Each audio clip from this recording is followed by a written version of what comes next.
Hi friends, happy morning. ஒரு வாட்டி இந்த குழம்பு உங்கள் வீட்டில் செஞ்சு கொடுத்து பாருங்கள். அதுக்கப்புறம் திரும்ப திரும்ப செய்ய சொல்லி கேட்பாங்க. டேஸ்ட் அவ்வளோ சூப்பராக இருக்கும். பலாக்கொட்டை, உருளைக்கிழங்கு போட்டு ஒரு சூப்பரான தண்ணி குழம்பு ரெசிபி தான் நம்ம இன்றைக்கி பார்க்க போகிறோம்.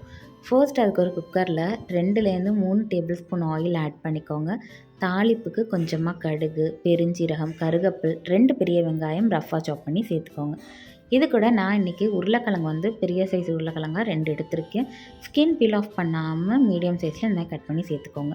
இப்போது இந்த தண்ணி குழம்புக்கு ஒரு பேஸ்ட் நம்ம ரெடி பண்ணணும். அதுக்கு ஒரு மிக்ஸி ஜாரில் 2 பெரிய வெங்காயம், ஒரு பழுத்த நாட்டு தக்காளி அண்ட் கொஞ்சமாக பெருஞ்சீரகம் 1 டேபிள் ஸ்பூன் அளவுக்கு சேர்த்து தண்ணி எதுவும் ஆட் பண்ணாமல் இந்த மாதிரி ஃபைன் பேஸ்ட்டாக அரைச்சி எடுத்துக்கோங்க.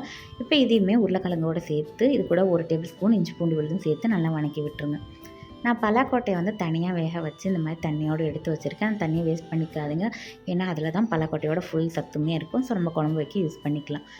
லைட்டாக உருளைக்கிழங்கு வணங்கினோன்னே மசாலா பொடி சேர்த்துக்கோங்க. கொஞ்சமாக மஞ்சள் பொடி, காரத்துக்கு தகுந்தாப்பில் மிளகாய் தூள் சேர்த்துட்டு நம்ம உருளைக்கிழங்குக்கு கொஞ்சமாக தண்ணியை ஆட் பண்ணி லைட்டாக வணக்கி விட்டுருங்க.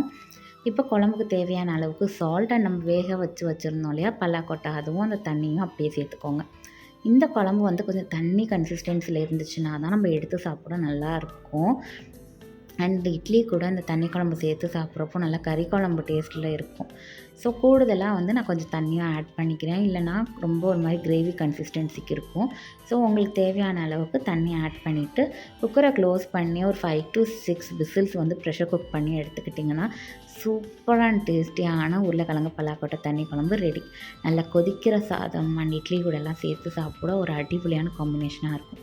கண்டிப்பாக நீங்களும் இந்த உருளைக்கிழங்கு பலாக்கொட்டை குழம்பை வச்சு பார்த்துட்டு எப்படி இருக்குன்னு கமெண்ட்டில் சொல்லுங்கள். நம்ம வேறு வீடியோவில் பார்க்கலாம். டேக் கேர், டாடா, பாய்.